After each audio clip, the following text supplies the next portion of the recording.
जय श्री राम सभी हिंदुस्तानी भाई और बहनों को। दोस्तों, अब हम आज शुरू करेंगे गीता के पहले अध्याय के चौथे श्लोक का पाठ। लेकिन उसे शुरू करने से पहले, जैसा कि मैंने आपको पिछली वीडियो में बताया था कि आप कभी भी अपने सभी रहस्यों को उजागर ना करें अपने शत्रुओं के साथ। लेकिन अगर आप भी धृतराष्ट्र की तरह अंधे हैं, क्योंकि आज के कलयुगी समाज में कुछ लोगों को पता ही नहीं है कि धर्म क्या है और अधर्म क्या है, तो आज मैं उसी को थोड़ा बहुत एक्सप्लेन करूंगा कि क्या धर्म है क्या अधर्म।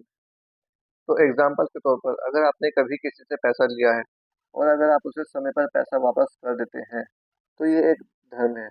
लेकिन अगर आप उसे कल परसों अगले दिन टरकाते रहते हैं और अगर आपके पास पैसा होते हुए भी उसे नहीं देना चाह रहे हैं, तो ये एक अधर्म है।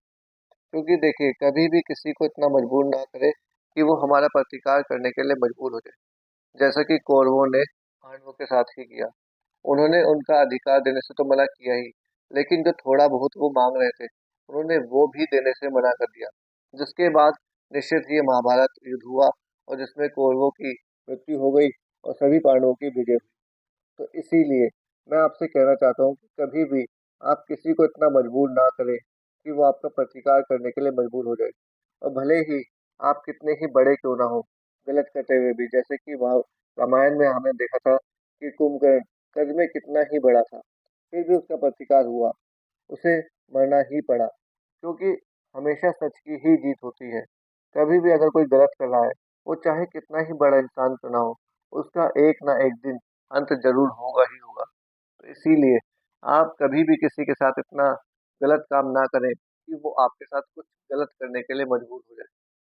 तो अब हम शुरू करेंगे गीता के पहले अध्याय के चौथे श्लोक का पाठ। अत्र शूरा महेश्वासा भीमार्जुन समायुधि युयुधानो विराटश्च द्रुपदश्च महारथः।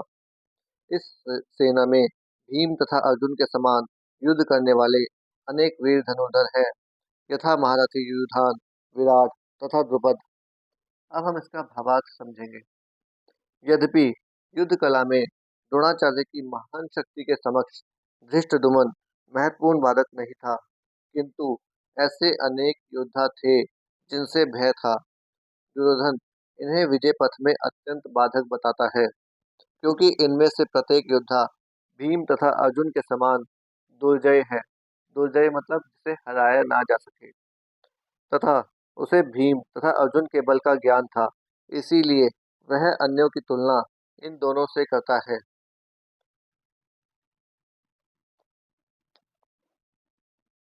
तो दोस्तों, आज के लिए इतना ही। धन्यवाद।